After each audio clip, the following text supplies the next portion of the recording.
Hello, and welcome to episode 17 of the Sci-Fi Podcast.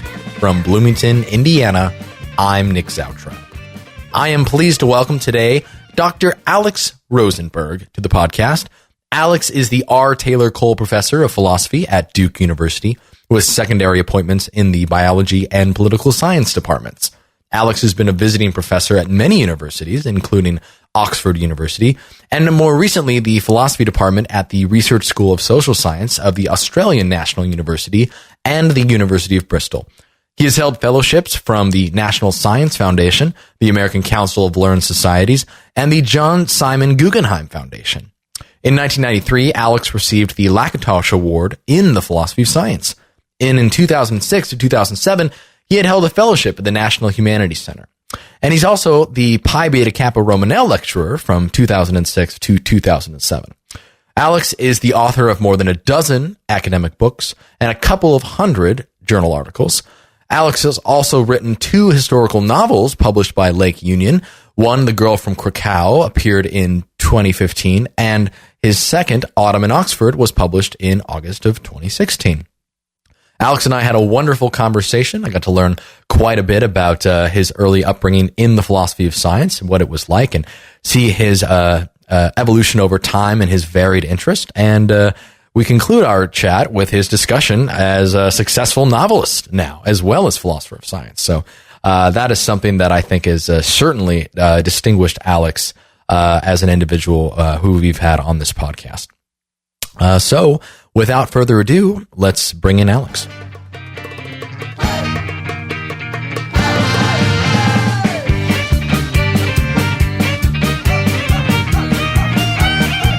Alex, where did you grow up?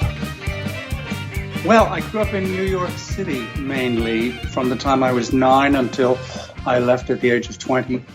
So I think of myself as someone from the Upper West Side of Manhattan. Wow, and in Manhattan. Okay. Do you remember the cross streets? Oh, yes. 99th Street and West End Avenue, just south of Columbia. So I crossed paths with more than one philosopher walking up and down Broadway to Columbia as a kid. Sure. Yeah. All right. So, what were your parents doing at the time? Well, my father was a physician, a psychiatrist, and he worked for the Veterans Administration. And my mother was a social worker who eventually became a professor of social work at Columbia. Wow. Okay. Very nice. So quite the educated parents. Social work and professor of social work. Wow. Okay.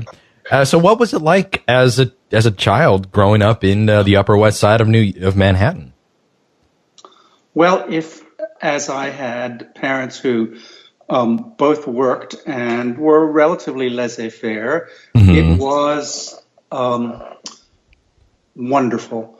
Especially, once I had enough pocket money to ride the subways and a bicycle to ride all over the city with, it was my oyster. And I still can recall almost everything, I think, that I experienced in those days and months and years in New York City. That's fantastic. Yeah, I've met a few folks who've grown up in Manhattan, but typically it's not super common. And I have some family who lives on the Upper East Side, I believe, just on 86th Street. Right. Well, for me, of course, when I was a child, all the museums were free, and I lived within 20 blocks of the American Museum of Natural History.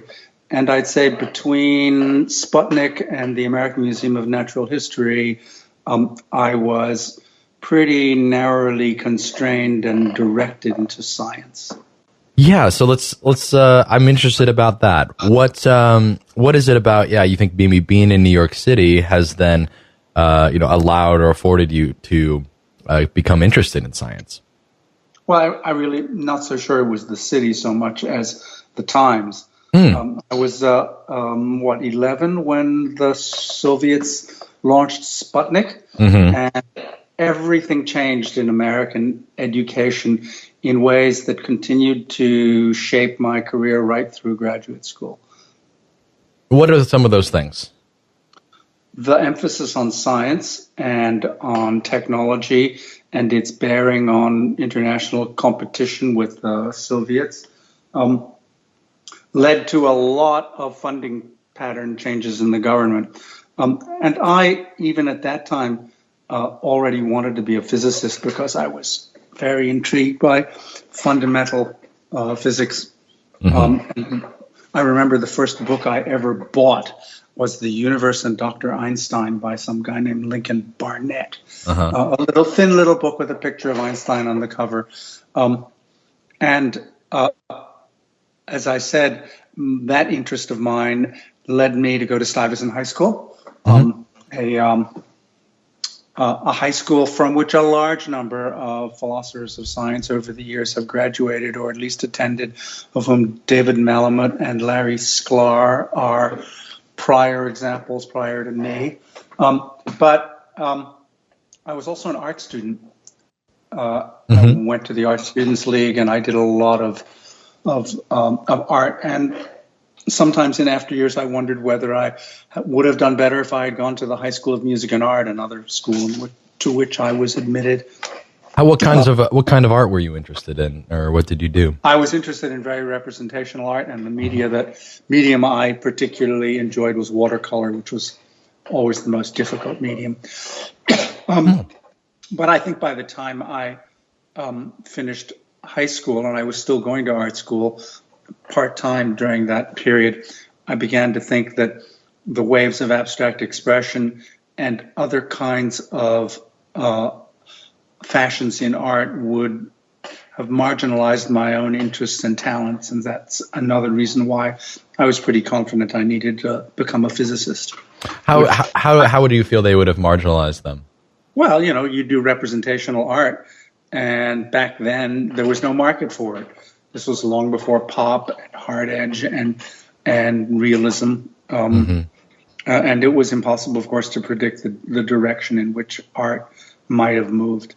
But in any case, I really was much more interested in the nature of reality than in drawing it. Sure, sure. So I imagine some of your main interests in high school. So at the time, was physics the kind of the central interest, or did you have other philosophically related interests? I was mainly interested in physics, but I would say the other thing I was interested in was politics and girls. Yeah. Okay. Yeah, that's as a young individual should be. Well, yeah. I don't know. Do you have any fun stories from high school? Anything you can recall about living in the city? I suppose a lot, but I don't think that'd be particularly germane to an interview. I understand. About the philosophy of science. That's fair. I'm trying to think.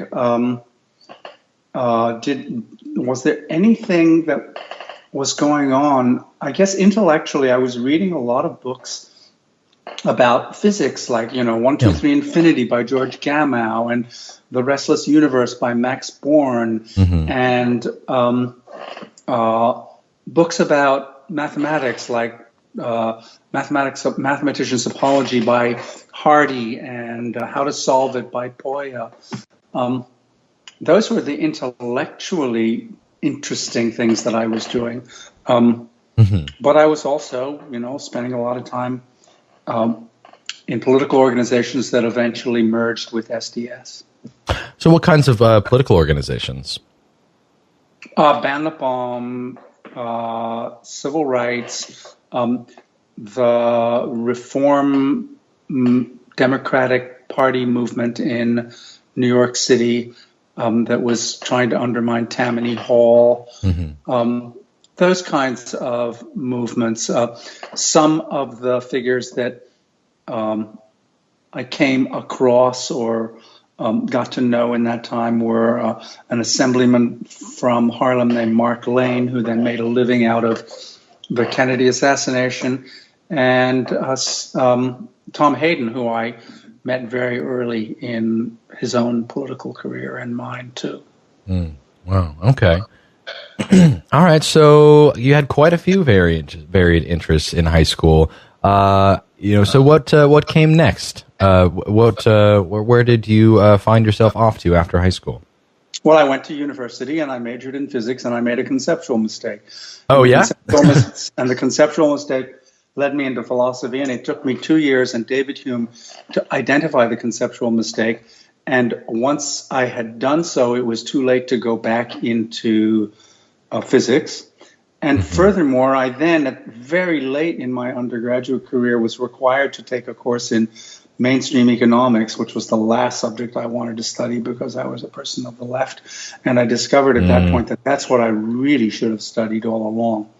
And so when I went to graduate school, I went to a graduate school that had a stronger economics department than philosophy department.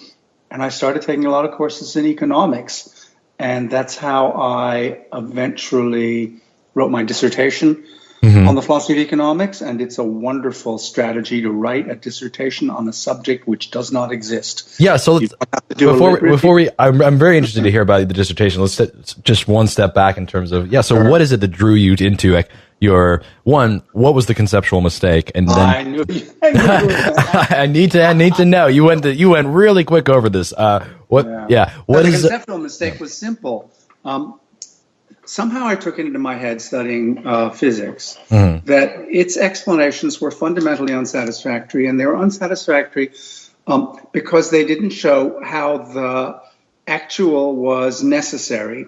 They didn't sort of give me the kind of intelligibility I wanted from physical explanation.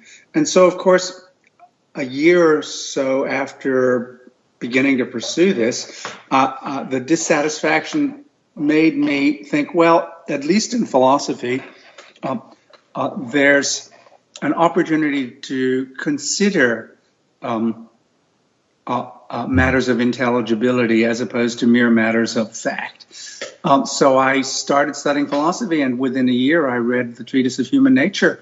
The scales fell from my eyes. I recognized not only was it a mistake to seek intelligibility or necessity in physical explanation, but that the power of physical explanation rested on its empirical content. And that this, of course, was the lesson of David Hume, and it made me a Humean from that day to this. It's one of the reasons why I wrote that book, Hume and the Problem of Causation, with Tom Beecham many, many years ago, and which I still think is the best thing I've ever done in philosophy. Wow. So that was the conceptual mistake. Sure. That was the cure. And by the time I got the cure, I think I also figured I was better at philosophy than I ever would have been at physics. Yeah. Well, if you'd stuck with physics, I mean, what kind of problems or things would you have done? Or, I mean, what were you particularly interested in? I don't know. I sort of figured that if I'd stuck with physics and was even good enough to get into graduate school, I might well have ended up in the way that Steven Weinberg sometimes talks about in some of his reflections on physics. He recalls more than once how a graduate student doing quite well in quantum mechanics suddenly begins to worry about the interpretation of quantum mechanics, and as a result just falls off the bus and gets run over and never finishes. There's this famous line apocryphal line from Feynman in answer to the question, what is quantum mechanics about? Shut up and calculate. Oh, geez. So I don't know what would have happened. Maybe I would have survived as a high school physics teacher. Sure. Or maybe I would have lucked my way into a career in university physics. But I doubt it would have been as interesting or that I would have achieved as much as I have in philosophy. So I see you studied a bit. Did you study it mainly at Oxford University, was it? Or was there... No, I taught at Oxford. Oh, visiting professor. I'm sorry, I'm misreading this here. Yeah. No, I had a very plebeian education. I went from Stuyvesant. My father said, you can go to any university you want so long as it's free. And he knew perfectly well there was only one free university within striking distance of where I lived, and that was City College. Yeah, City New York, which has a long tradition of distinction in physics and in science and in the biological sciences, and also in philosophy. Yep. So I was part of that long tradition of philosophers, in particular, who came out of City College.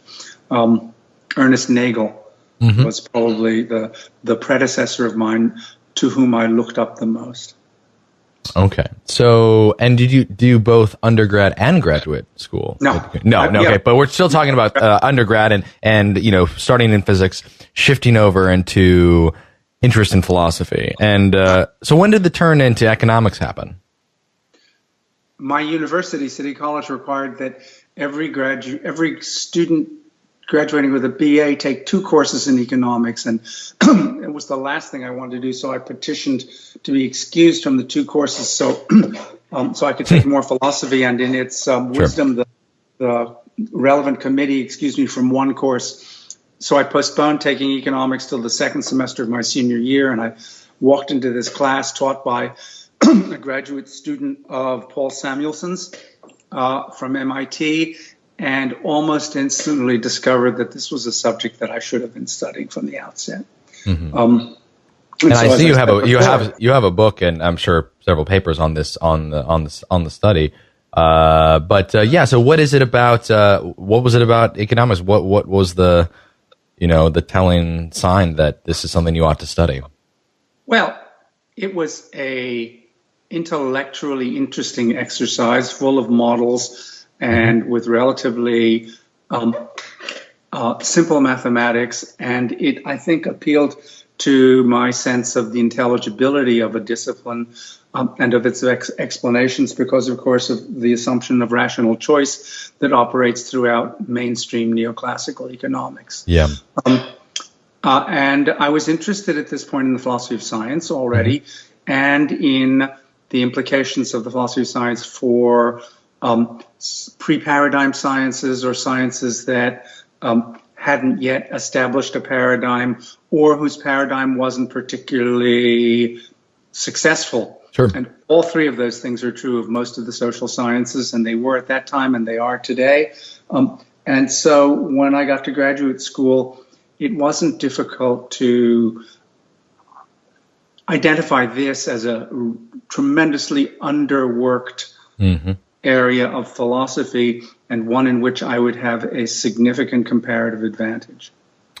Okay, so where were you off to in graduate school?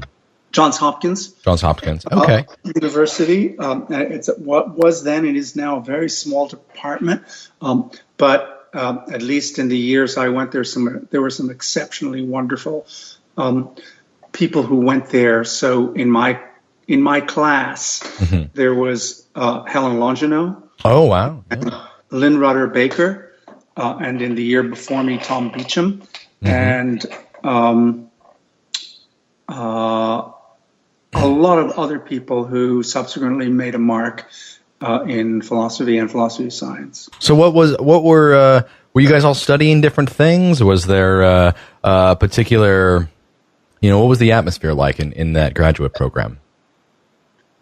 Well, it was small, and it was among the students very informal and friendly, but the faculty back in the mid and late 60s were extremely standoffish. You addressed them by their surnames. Wow. They all wore coats and ties, and they all carried a relatively brusque and intimidating manner. This was interesting because in my second year, 2 Australians came to visit, one after the other, Graham Nerlich and Max Deutscher. And these philosophers were completely different. They insisted on you addressing them by their Christian names, as they used to say, and they didn't wear coats and ties, and they invited students to their homes, and they played tennis and other sports with the students. And the wind of change that blew through the department, together, of course, with the fantastic level of student unrest in 68 and 69 and 70 during the Vietnam War, completely radicalized the graduate students without, however, doing much for the faculty, which continued to be very correct in its behavior. So there was a certain amount of frisson in people's relations with their faculty. And I can remember when I finally got my PhD, my advisor, Peter Achenstein, inviting me to address him as Peter, and I was really unable to do it. Wow. Once you had graduated. Oh, geez. Well, yeah, I think time. What do you think that was that just in the, as a result of the culture of Johns Hopkins itself, as a culture of I don't think the academia itself? I think that's what academe was like in the late 60s. I left Hopkins after 3 years, finished my dissertation super fast because my best friend, Tom Beecham, was leaving. And I didn't much like the kinds of, the direction of the department. They had hired Rob Cummins, a wonderful philosopher, and he didn't stay. One of the toweringly stupid mistakes of recruiting and retention that a philosophy department has ever made, along with other people similarly. So, and they did hire some people that I didn't much like at the time, though in later life I became reconciled to them and became friends with them, like David Sachs. And so I left very quickly. And that was another great benefit for me, leaving early and getting a start on my career more quickly. The job market was terrible at the time. And in fact, I was about to go to Cambridge because I had an NSF and I was going to spend it doing a diploma in economics while finishing my dissertation. But then I got a job in Canada, and I had been desperate to move to Canada because of a variety of considerations, mainly political, in that period. So I took that job, and I did so in part because one of the faculty members at this university was an important figure in the philosophy of social science, and I wanted to spend time working with him. So who was this figure? David Braybrook. Okay. And what were you guys working on? Well, he was interested in my work in philosophy of economics, and almost from the first, we were writing papers on subjects related to that, fundamental questions in philosophy of social science, and particularly methodological problems emerging from political science, and also the debates in the philosophy of science in those days, which was a much more important subject in England, and in which a significant number of well-known philosophers were involved, like John Watkins, for example, and Popper, and the proteges of Karl Popper. So, and we didn't get to touch on this before we launched through to this, but what were some of the main questions related to the philosophy of social science that you were interested in? That's very interesting. Back then, there was this tide of little red books, as Donald Davidson called them, of which the most notorious was Peter Winch's The Idea of a Social Science, or as we used to lampoon it, The Very Idea of a Social Science, which, plucking some paragraphs from the end of Philosophical Investigations, tried to suggest that it was impossible to give to develop an empirical science of human behavior, because all of the connections between the explanans and explananda were not causal but logical. So you had this book by R.S. Peters, The Concept of Motivation, and by Meldon, Free Action, and Mrs. Anscombe's book, Intention, along with Winch, all of them arguing that, as Wittgenstein said, in empirical psychology, there are factual results and conceptual confusions. And they were all trying to make this good. And pretty much when I entered the subject, I thought, this was completely idiotic. And I spent a lot of time trying to show why it was. And here I was very influenced by papers by Donald Davidson, like Actions, Reasons, and Causes, and Causal Relations, two papers that are pretty much invisible nowadays, 50 years after they were written, but tremendously influential back then. But But eventually I got to the point of having worked my way through the established set of questions in the philosophy of social science, which didn't turn out to be very interesting, to much more interesting questions like, what the devil is wrong with economics? Why is it, despite the lavish investment of genius by a large number of really smart people over 100 years, completely ineffectual as a science? So I wrote this paper soon after I wrote my dissertation, which was published under the title, If Economics Isn't a Science, What Is It? Although the working title was, If Economics Isn't a Science, What the Fuck Is It?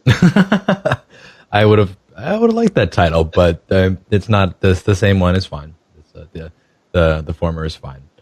So what is economics? What did you say at the time? Well, my views about economics have shifted over and over in the succeeding years, about 15 or 20 years during which I wrote actively on the subject, thinking that it was a discipline that had the prospects of being a good empirical science, but it was not so treated by its by economists who were unwilling to take seriously the problems associated with the unrealism, the irrealism of the assumptions, and they were pretty much protected from doing so by invoking this famous paper by Milton Friedman called The Methodology of Positive Economics. So I spent a lot of time over the 70s criticizing economic theory and trying to show why it failed any reasonable litmus test for being a science.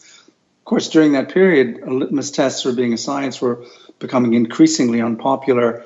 And that, of course, just meant there was more grist for my mill, more publications, more people arguing for and against me. And I can remember for the first 20 years or so, I'd go around giving talks and people would say, you can't be him, you're too young. Because basically for the first 10 or 15 years, everybody who got into the subject from Dan Hausman onward had to start by refuting me. And that was okay with me because I wasn't particularly attached to any of the views that I was arguing for and easily pushed off one onto another. But what was interesting was that economists steadily ignored everything that we wrote. By the time 10 or 15 years was up, there were half a dozen books in the philosophy of economics, some of them defending economics like Rational Economic Men by Hollis and Nell, some of them much more searching and deeper than my books like Dan Hausman's. And there were 2 journals, and there was the beginning of a learned society. There was a whole sort of sub-discipline of the philosophy of economics, but the economists couldn't care less. And it was at that point that I bailed from the subject and began to do the philosophy of biology, which was a subject of much greater interest, ferment, and satisfaction to me for the next 25 years. Yeah, so that is certainly what I, as coming in to be introduced in philosophy of science, have known you for and have seen your work. And so it has been somewhat of a surprise to get to see some of your earlier work in the philosophy of economics, but certainly as models in science is still a very big issue. Certainly a lot of the work in the models in the social sciences, is specifically in with economic models, is still a debatable issue. And what's interesting is when the financial crisis hit in 2008, suddenly economists began to pay some attention to works by philosophers. And I had written a book in the 90s called Economics, Mathematical Politics, or Science of Diminishing Returns. Yes. And that began to get some circulation. And since then, I've gone back and I've written several papers in the philosophy of economics and done at least as much work in that area as I have in the philosophy of biology. And it's largely because the economists and others are now paying attention to what philosophers have had to say about economic theory. What was it about the first 15 years of your career, jumping into this very new field that the economists weren't. They just weren't as open, it sounds like, to engaging in this kind of work, into this kind of criticism of the field. Well, there was a paradigm in economics, and as with sciences where the paradigm rules, you made your career by solving puzzles, yep. And anomalies were put aside and ignored, and we philosophers were constantly identifying issues and difficulties as anomalies that the economists either treated as puzzles or ignored. And there was no serious alternative to neoclassical economics. And the sort of standards of excellence in the subject were much more driven by mathematics than they were by data. And now a lot of that has changed in the last 10 or 15 years. With big data, we might even be able to determine the elasticity of supply or demand of a real commodity. But that was a purely notional idea among economists. And because there was no hope of getting values for elasticities, people were satisfied with completely schematic models. And it, of course, produced a large literature, just as you said, about the role and the use and the value of models when they were empirically vacuous in economics. Now, in biology, so let's economic models play this. There are a lot of models, and they're very similar to the economists' models. But the biologists are much more interested in where the rubber hits the road and in putting them into empirical practice. And the problems that the biologists faced raised questions to which philosophers had answers, and they started listening to them. So if you think about philosophers like Lewontin and Levins and E.O. Wilson, they were interested in and willing to consume things that philosophers had to say about biology, and that made it a much more fertile, creative, and rewarding domain for us than economics. Wow. Okay. So, shifting there. So, and I should also say, you said your first job was in Canada. Is that right? Yeah. Which university? Dalhousie University in Nova Scotia. Fantastic. And how long were you teaching and doing research there? I was there for 6 years, and I had a year's leave that I spent partially in Provence in France, working with a very influential French philosopher of science. In fact, a guy who had written a vast book in philosophy of economics 15 years before mine, Gilles Gaston Granger. Eventually he was a member of the Collège de France. And then I translated a book of his, which was eventually published in English. And then I went and I spent 2 quarters as a visitor at the Center for Philosophy of Science at University of Minnesota. Well, very nice. That's where I first taught the philosophy of biology. So what you kind of touched on it, your foray into the philosophy of biology, and what kinds of questions were you interested in? Almost from the start, I was interested in reductionism and in the relationship between molecular biology and molecular biology. I'm sorry, you say molecular biology and evolutionary biology. Oh, yes, yeah. And I had, you will recall, been influenced by Davidson and his discussion of the relationship between the mental and the physical, his paper on anomalous monism and stuff like that. And there were some obvious applications I saw from the stuff on supervenience of the mental and the physical to the supervenience of the functional on the macromolecular in biology. And that's where I published my first set of papers that had any influence on the field. And they made me take molecular biology very seriously. And nobody else really knew much about molecular biology among the philosophers of biology who were already working in the field. Hull and Roos and Kitcher and Sober and me. And I got so interested in it that I got a couple of fellowships from the ACLS, and I had a Guggenheim. And I spent the 2 years that those fellowships gave me in a molecular biology graduate program. Wow. Oh, okay. So how was that? Oh, I loved it. It was at a time when we were sequencing 1 or 2 base pairs a week. I remember I'd start with a 700 grams of nice white rat, and after a week I'd have 50 micrograms of RNA. And the intellectual excitement, the ferment of that period, which was just before the emergence of biotechnology and Genentech and the Cohen-Boyer discoveries about cloning and sequencing, that it was almost as though, one was present at the van of the French Revolution.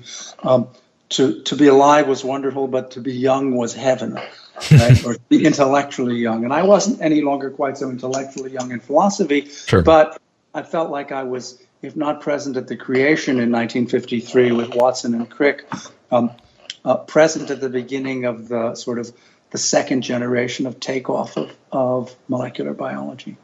And is that, you mentioned that some of these other philosophers of science they weren't dealing with kinds of problems in philosophy biology as they relate to molecular biology. Is that as a result of the kind of the novelty of the field, of the lack of biotechnology being sort of nascent? Partly it was because David Hull, he had a biology background, and there's even in his very first Prentice Hall textbook in philosophy of biology, David Hull had already begun to notice what the difficulties were about intertheoretical relations between functional biology and molecular biology. But the others were people who had worked with evolutionary biologists.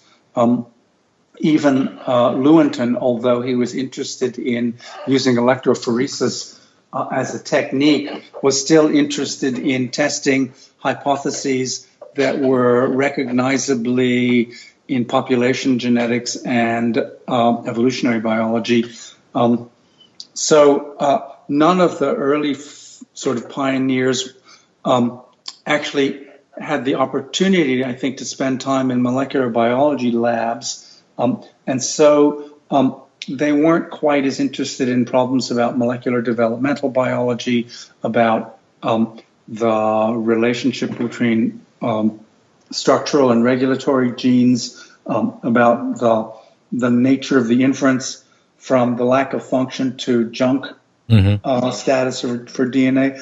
And of course, I didn't hit upon all those problems or write about them instantly from the time I started working, which was sort of the early to mid 80s, when I moved to Syracuse from Dalhousie, and where there were some people who were involved already in the molecular biological revolution. But somebody once joked that for the first 10 years, the philosophy of biology was the philosophy of fitness. People were interested in arguing about the nature of fitness, and I participated in that debate as well, of course. Yeah, so I see you have several papers on fitness, and so for those folks not totally familiar, philosophy of biology, what kinds of things were you working on? What kinds of claims were you making?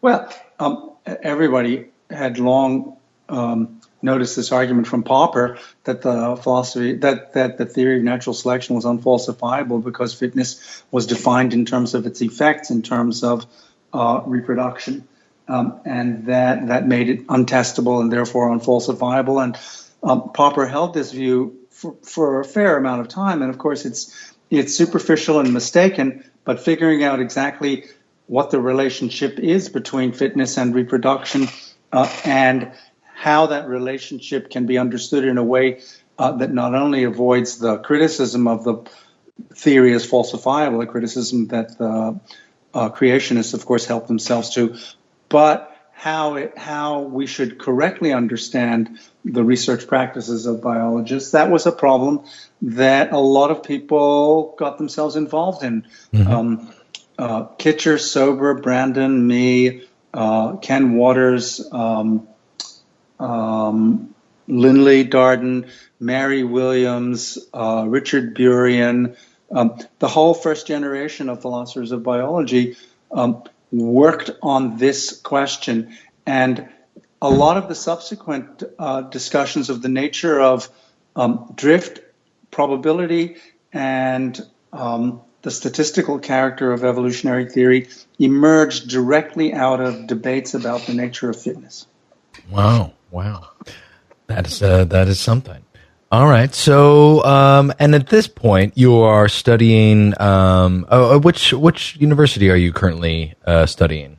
When you're working on at this fitness? point in my career, I was now at Syracuse. I'd left Dalhousie after that year that I had at Twin Cities in Minneapolis, largely because I felt I needed to be in a larger philosophy department with other philosophers whose interests more closely overlap with my own. And Ray Brook and the other people at Dalhousie were becoming less interested in what I was doing, and I was becoming more interested in fundamental questions in metaphysics as well. And there at Syracuse was this towering figure, quite young at the time, with whom I became very close, Peter Van Inwagen. And in the 10 years I was there, we managed to recruit Jonathan Bennett and Bill Alston and Larry Hardin, the well-known philosopher of color, and I worked together closely. And it was a period of great philosophical activity in that department. And also, as I said, I was involved in what the biology and molecular biology community were doing, and also the ecology college at Syracuse, where I work with people in evolutionary and environmental theory. Very nice, very nice. And so, and this is where you did the molecular biology graduate program as well? Yes, right. And then I wrote this book, The Structure of Biological Science, which is heavily about the relationship between molecular biology and evolutionary biology. And was this one of the first times that you really interacted with scientists or in doing your philosophy of science, or was this... Actually, natural scientists, yes. At Dal, I had worked closely with a psychologist named Werner Honig, a very well-known behavioral operant psychology theorist, a student and protege of John Stadden, an even more well-known psychologist who I got to know many years later when I came to Duke, because he had been and still was a faculty member of Duke, and this guy Honig had studied here at Duke too before going to Dal.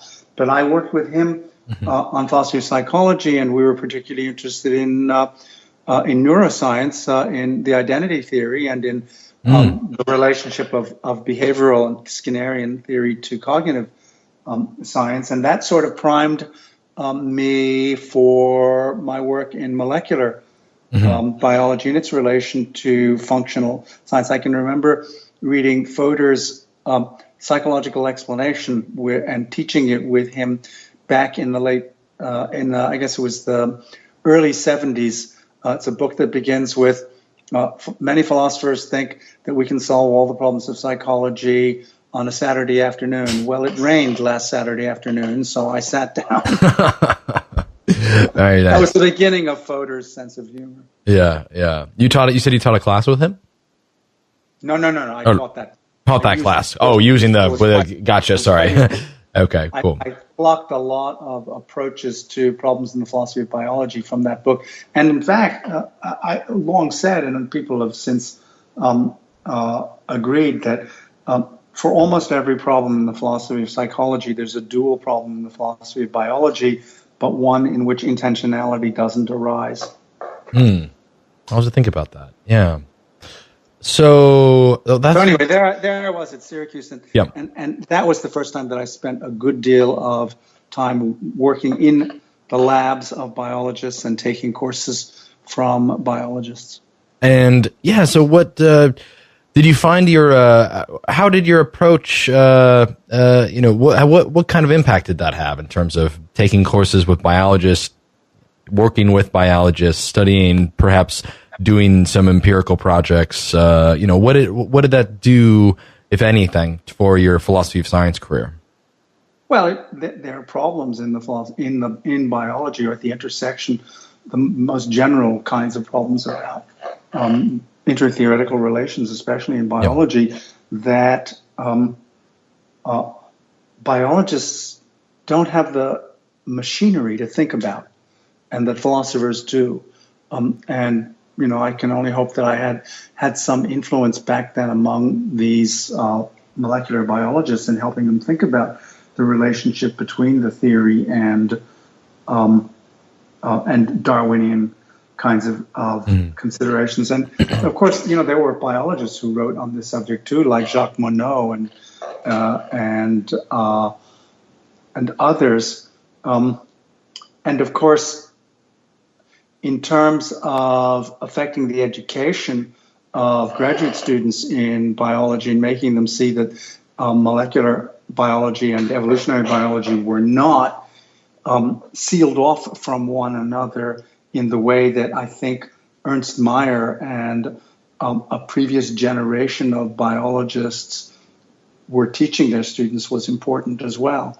And as for us philosophers, well, it broadened the range of problems to which we could apply our tools and acquire an understanding of what was going on in the most revolutionary parts of science. Outside of physics, I think molecular biology and physics and high energy physics are the two most exciting areas of science over the last 50 years.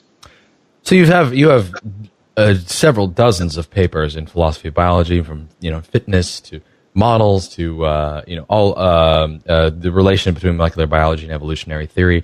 If you could recount like one or two that you yourself personally think to be the most significant, or perhaps others have received as to be the most significant, what are those, and what do they say? Well, to begin with, I'd love to suppress half of the papers I've written. Oh yeah, why is that? I have must because they didn't withstand the test of time. Sure. Or else they were they showed an instinct for the capillaries as opposed to the jugular, or they simply controverted somebody else's view instead of making a positive contribution. But I will try to answer your question. Yep. First of all, the first two or three papers that I wrote on fitness, I think, were very important, particularly a paper in Journal of Philosophy called Fitness in 1978. Okay. And another paper called The Supervenience of Biological Concepts, which was published in Philosophy of Science in about roughly the same time, that I think pretty much set the direction of the debate in reductionism for a fair period after that. Then I wrote some papers on the nature of information in molecular biology, and whether we should take the use of informational terminology literally or metaphorically, and whether there was a role for real information with intentional content in the macromolecular processes where biologists were using that or helping themselves to those concepts. So that's another area. And then in which I wrote several papers that were fairly, that at any rate started that debate, although a lot of people subsequently participated in it. And eventually papers on developmental genetics and developmental molecular biology, in which I extended the discussion of reductionism from the reduction or irreducibility of the gene to the DNA polynucleotide. I extended that discussion to the question of whether the DNA programs the cell or not, the embryo. And there too, this was a a claim widely embraced by developmental molecular biologists like Lewis Wolpert, and widely rejected by others like Gunther Wagner. And I certainly took the Wolpert side of the matter and tried to develop at some in some detail that thesis, and to distinguish it from mistaken theses of genetic or biological determinism that others were using to try to refute this view. And that eventually produced a book called Darwinian Reductionism, or How to Stop Worrying and Love Molecular Biology. But in the interim, there was an intervening book about biology called Instrumental Biology, or the Disunity of Science, which brings together a lot of papers I wrote about the statistical character of the theory and the nature of drift. And there, I think, although the views were widely debated and discussed, that I came eventually to think I was wrong in the account of probabilities as epistemic that I argued for. And after coming to Duke, working with a particularly excellent graduate student, Fred Bouchard, I began to realize that there was a completely different approach that needed to be developed, in which the probabilities, the statistical character of biological processes, derived from thermodynamic or considerations of entropy. So I'd say, in that long period, the last papers that I think are important are one called Explanation in Historical Science. How is biological explanation possible? BJPS paper, and then a bunch of papers with Fred Bouchard on the statistical character of evolutionary theory. Okay. And so currently you were at Syracuse. Was there any shift? I know you're at Duke now. So did you go make the change from Syracuse to Duke? No. I loved my colleagues at Syracuse, but I hated the weather.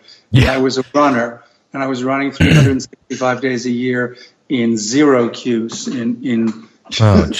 in a city with 200 days of inclement weather and 12 feet of snow every winter. So I left one of the great philosophy departments in the world, with Peter Van Inwagen and Jonathan Bennett and Bill Alton. And I went to a second-rate university with a rat's nest of a philosophy department in Southern California, and I was very happy for 10 years. Whoa, interesting. I loved living in Los Angeles. Sure. Even though at the time the department into which I moved was rather dysfunctional and remained so for a long time. Was this like a Cal State kind of? No, it was the University of California at Riverside. Oh, Riverside. Okay. Yeah. And I don't think it is dysfunctional anymore, but it was at that time for reasons we don't need to get into, and you may even want to cut out of your podcast. I will. I will be fine. It's But I loved living in Southern California, and philosophically, it was great because there were people like Mark Lang and Jim Woodward and Phil Kitcher was there, and the Churchlands and Frank Arsenius and Mario Biagioli. So there was a great community, and Carl Hafer was a great community of philosophers of science in Southern California, and it made it that made it intellectually really interesting. But I was there for 10 years. And then I went as a visitor to Oxford. And while I was at Oxford, during all this period before I came to Duke, I was also interested in honors programs because I'd been in one as an undergraduate. Yeah. And so I ran them, I directed them, created them, and redesigned them, and brought in funding for them in all the universities I taught at from the time I left Dal. And so eventually I was recruited to be the director of the honors program, which is a very large program at the University of Georgia. And so I went from Oxford to Georgia, and I was in Georgia as a full-time administrator for 5 years. before I was rescued from the Deep South by Duke University. At the time of so first I was curious. How was your experience throughout all of these universities working with the honors programs? Well, I love working with gifted undergraduates, and especially ones that are first generation or come from diverse backgrounds, and for whom university represents a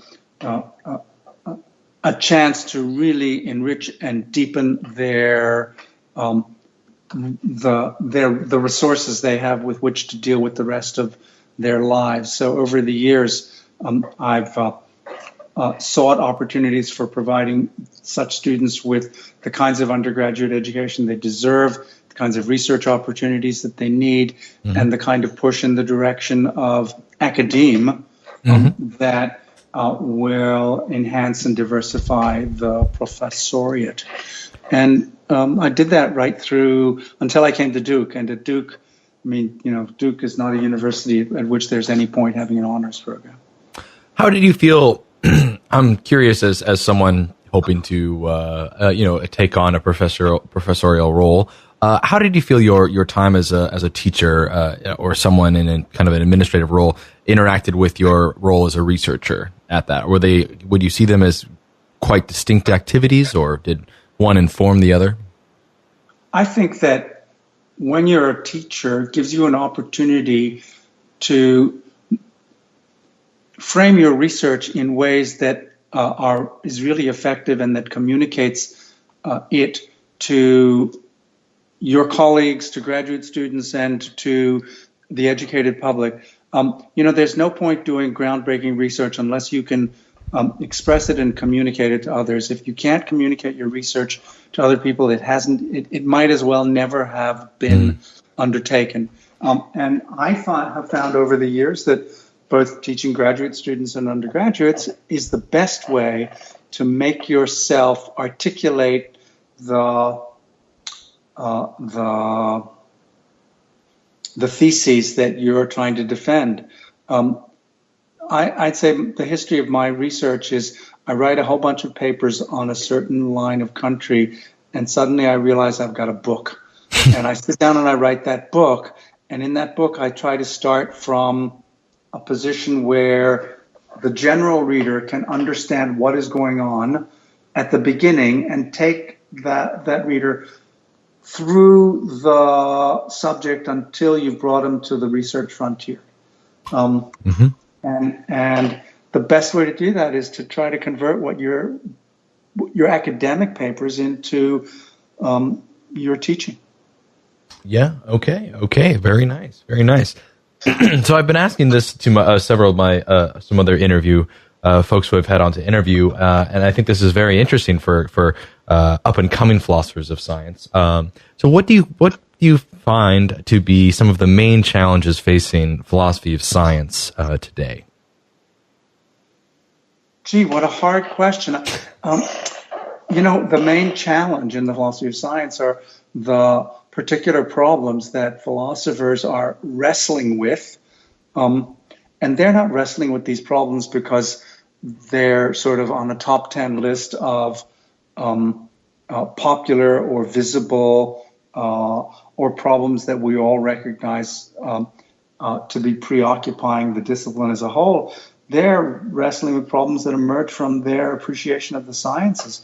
I think the biggest problem in the philosophy of science is the problem of making sense of quantum mechanics. Because if you think about the realism instrumentalism debate, there are a lot of moves in that debate that can be made and that have been made, and that reflect the actual practice of various sciences and the attitude of sciences towards their own lines of inquiry. But in addition, of course, there are problems about realism versus instrumentalism that emerge from metaphysics and epistemology. And the power, the predictive power of quantum mechanics, coupled with its radical unintelligibility, is a huge challenge, I think, for realism. And the best and most attractive version of realism is many worlds interpretation of quantum mechanics. And that seems so bizarre that it sort of drives and I think motivates people to continue to wrestle with this problem.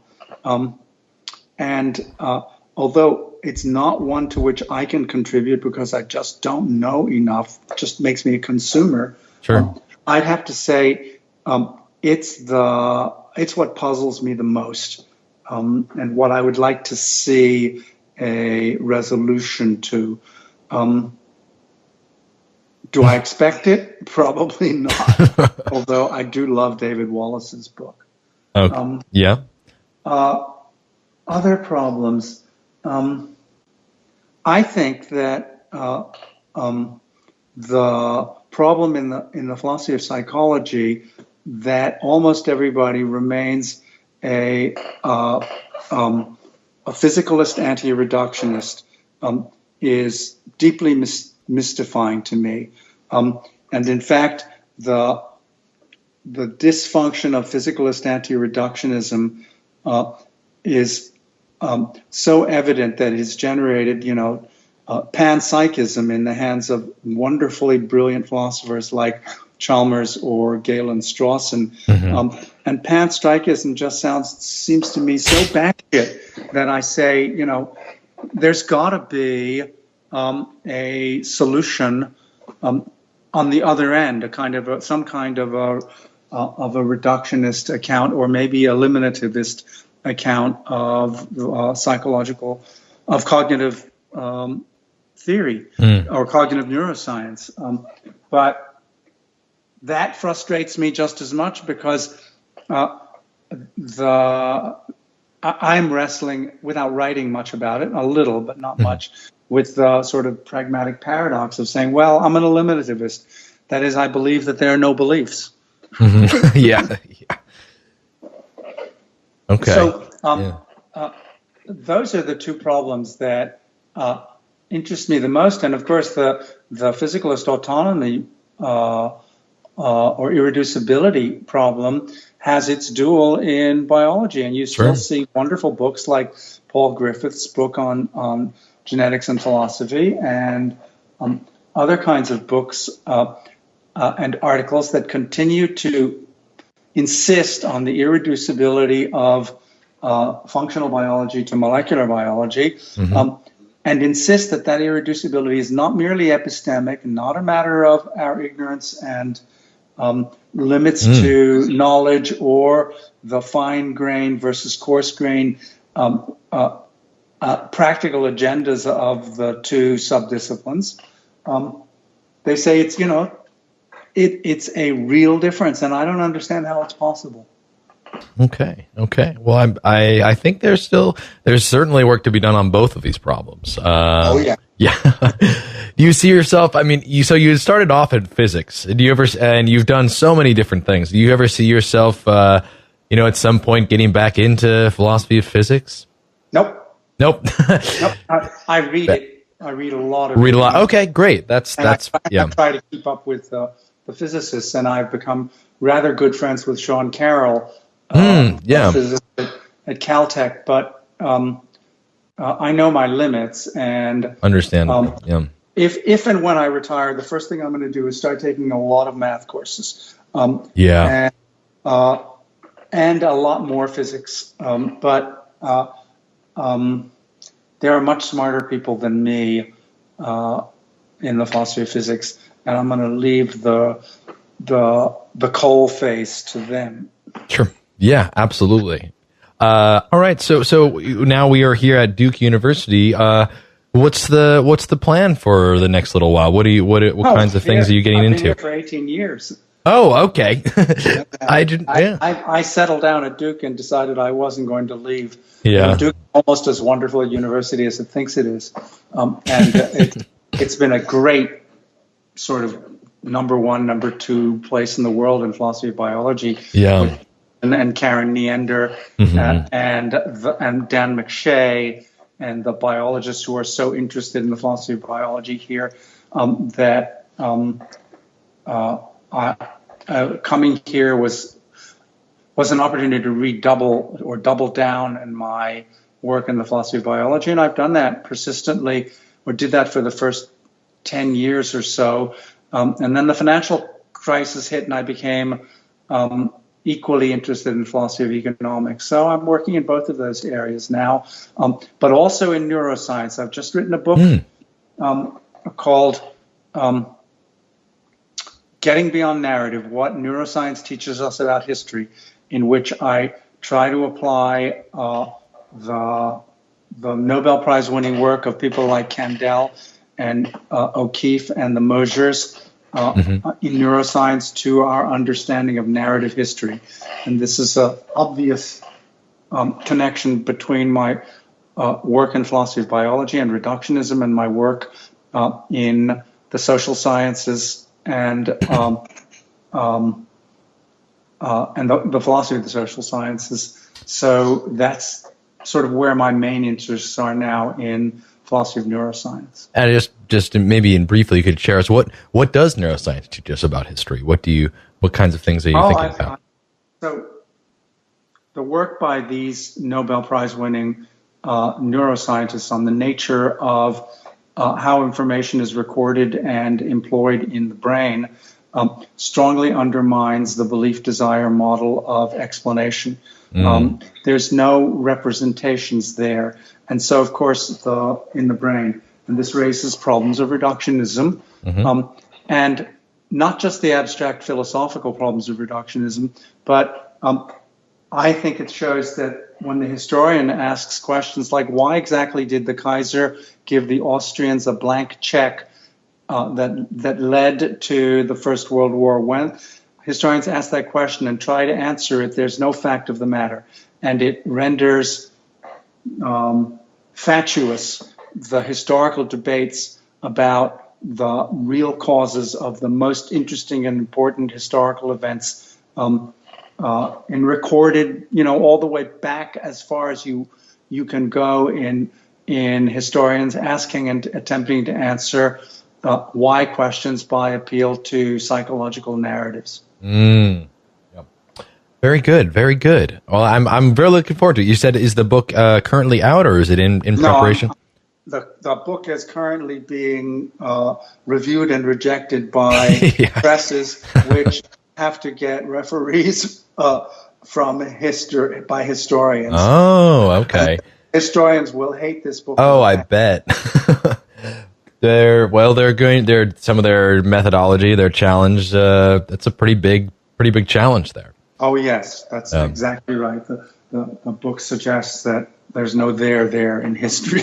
Have you sent it to so? I mean, I'm currently in a HPS department. Have you had any folks from more historians and philosophers of science come to read it or think about it, or not? No historian, and there's much I say about history of science as a subject matter in this book, although there's a great deal of history of science in the book as providing lessons for how we should advance a discipline like history, which claims to be claims to be knowledge, if not a science. Great. Well, we are coming to the end, and Alex Rosenberg, I'm very grateful that you took the time to chat with us and got to hear about your story. And it seems like there's full steam ahead going forward with some of these really interesting projects related to both philosophy of biology, philosophy of neuroscience, and philosophy of economics. Well, you haven't asked me about the one area in which I differ from all my colleagues. Well, I was just about to say if there's anything else you wanted to share, and I imagine, does this have to do with you as a novelist? Yes. Exactly. Yes. So tell us, I mean, I feel like, so if for those listeners who don't know, Alex Rosenberg, if you are a philosopher of biology, you can also be a fiction writer. So so tell us a little bit about your fiction writing. Well, of course, my philosophical colleagues have been accusing me of writing fiction for 40 years. They're like, oh, this just finally proves it. Like what? No. But About 7 or 8 years ago, I wrote a trade book called The Atheist Guide to Reality. Yes. And in this book, I argued that the sciences can answer most of the persistent questions that people ask themselves when they're not able to get to sleep at night, questions of philosophy. And the other thesis of this book was that narrative explanations don't make any sense. And that, of course, reflects itself in this new book on neuroscience and history that I've written. But nobody even noticed that thesis. Nobody certainly understood it among the reviewers of the book. And the book was widely reviewed. The front page of the New Republic called it the worst book of the year. And Phil Kitcher, writing about it in the New York Times, said most probably the reviewer for the New Republic hadn't read every book that year before concluding that mine was the worst. But nobody understood the thesis, and I realized that the only way I was going to put this thesis forward was to write a narrative in which I defended the claim that narratives don't make any sense. So I wrote a novel about a young woman who lives from 1935 to 1947 in Europe, mainly in Germany under false identity, a young Jewish woman, and who's so tremendously influenced by reading two books while she's restricted to a ghetto in Poland in the early part of the war, that these two books come to reformulate her entire approach to the nature of human life and culture. And these two books are The Origin of Species and The Descent of Man by Darwin. So I wrote this novel, and I got an agent, and the agent got a publisher, and between the agent and the editor, they ripped out 3/4 of the philosophy. And I have to thank them for doing so, because by doing so, they turned it into a book that people wanted to read. You got some terrific. I'm looking at the Amazon page here. There's over 3,000 reviews. I mean, this is it sold 350,000 copies. Wow! Oh, and there are 3,000. How many reviews are there on Amazon? About 3,074 reviews, which is, I mean, most books have about 5 reviews from academic publishers. So this book was tremendous fun to write. Much more difficult in some ways and much easier than others than writing my philosophy. And suddenly I found, that every month I sell more copies of this book than all of my other books combined in a year. And so I wrote another book called Autumn in Oxford. And this one is about it's history. It's both of these books are, of course, historical novels. And the second one is the axe I grind there is the history of the civil rights movement in the United States through the 40s during World War II and the 50s, when the establishment used the Communist Party as a stick with which to beat civil rights. So this book is about a young American who joins the Communist Party as a young person, 17 years old, and quits almost immediately because of the Hitler-Stalin Pact. Eventually writes a book titled "What If the South Had Lost the Civil War?" Which wins the Pulitzer Prize, and he's blacklisted, and he goes to England to teach, where he's framed for murder. And the problem that his wife and his lover and his solicitor have to solve is who framed him. Was it the KGB, MI5, or the FBI?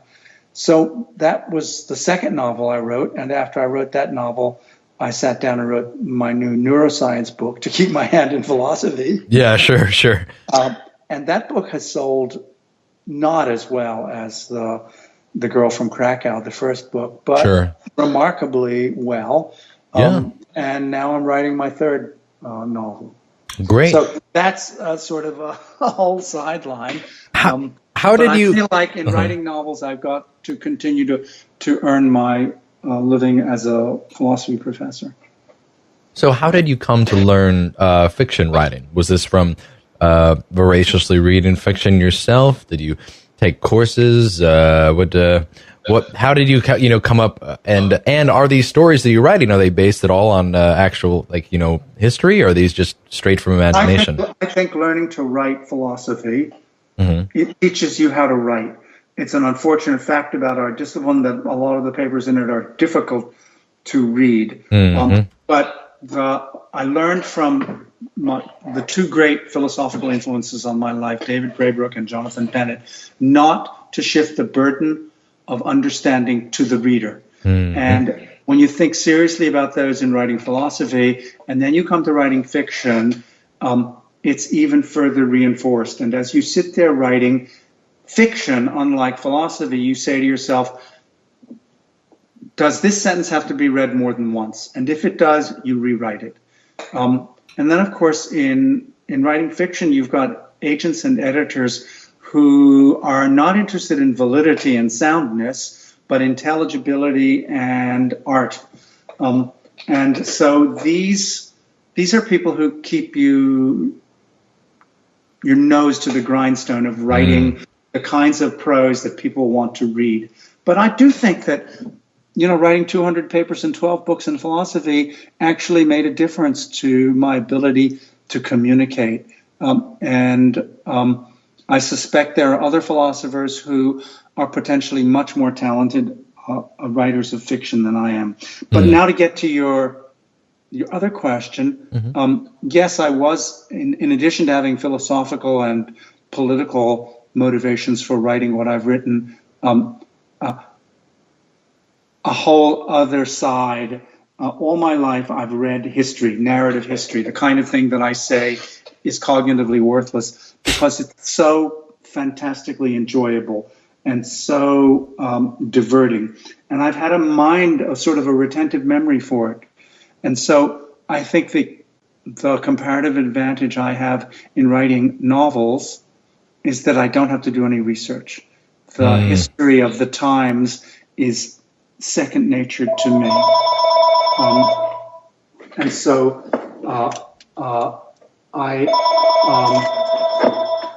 excuse me, my phone. Oh, no worries. No, that's okay. If you hold off, go offline for a second. Sure. No, yeah. We'll take no worries. Hello? She's not available. I'm sorry. Junk call. Nope. So it's because of this sort of interest in history and European history, especially, that has made it possible and interesting to write these novels. Great. And so, yeah, you've read plenty of narrative history. You know the history somewhat. Actually, I wrote a novel 30 years ago, but it was a mystery novel, and it was a Nero Wolfe mystery. Oh. And in it there was a certain amount of philosophy. But the family of Rex Stout, who owned the copyright, effectively stopped me from ever circulating this, except in Zamistad, which I have done, circulating it mainly among philosophers of science. Oh, interesting. Okay, so this has been around for a while. You're interested in some of these other arts, and we also had taught that you began as an artist yourself, although in watercolor and other mediums. But certainly the case for expression outside of doing straight analytic philosophy, for example, is something cool. All right. Well, that's fascinating, and I'm really anything about is the third book you're writing? Is this something similar and or related to the first two? Yes, it's a historical novel about a young woman, a real person named Jenny Lee, who was elected to Parliament in 1928 at the age of 24, 5 years too young even to vote for herself, and who had an influence on political life in Britain early in the 1930s, and I'm using it as a device to write alternative history in which the history of British politics changes in a way in those years to eventually prevent Hitler from starting World War II. Ooh, I can see that. Okay. So that's quite different from these first two novels. Sure. And you had mentioned, I'm actually very interested by your motivations to begin writing this fiction, as if to show them, to use it as a device for some philosophical ends. Yet, as a result, most of the philosophy gets cut out. Do you feel that the novels still are doing the work that you had set them out to do? Yes, philosophically. I think the Girl from Krakow still has enough philosophy in it to get some of those 3,000 readers from Amazon angry, saying, "I didn't read this. I didn't want the Darwinism." You're like, I was hoping just for the stories, but there's a lot of this Darwinism stuff going on. Yeah, among the readers of this novel that disliked it, they disliked it because of the atheism, the Darwinism, and the lesbianism. Oh, interesting. Oh. Yeah, you're gonna get those folks. Oh, geez. Yep, exactly. Well, Alex, it's been a real pleasure chatting with you, and I'm glad we got to talk through all of your career and a lot of some of these new developments in fiction writing. That's really fascinating. And thanks for listening. There's no subject about which people like to talk more than themselves. Absolutely. I think, yeah. Well, is there anything else you wanted to mention or plug or let our listeners know about? Or No, I think. You have given me a very bully pulpit, and I have made fantastic. A self-indulgent use of it. Okay. All right, Alex. Well, it was a terrific day. Terrific talking to you on this Saturday afternoon. I do hope you enjoy, the rest of your day. I think you said you were going for a run or something. So, enjoy the run, and we'll talk to you soon. Thanks a lot. Bye. All right, bye-bye.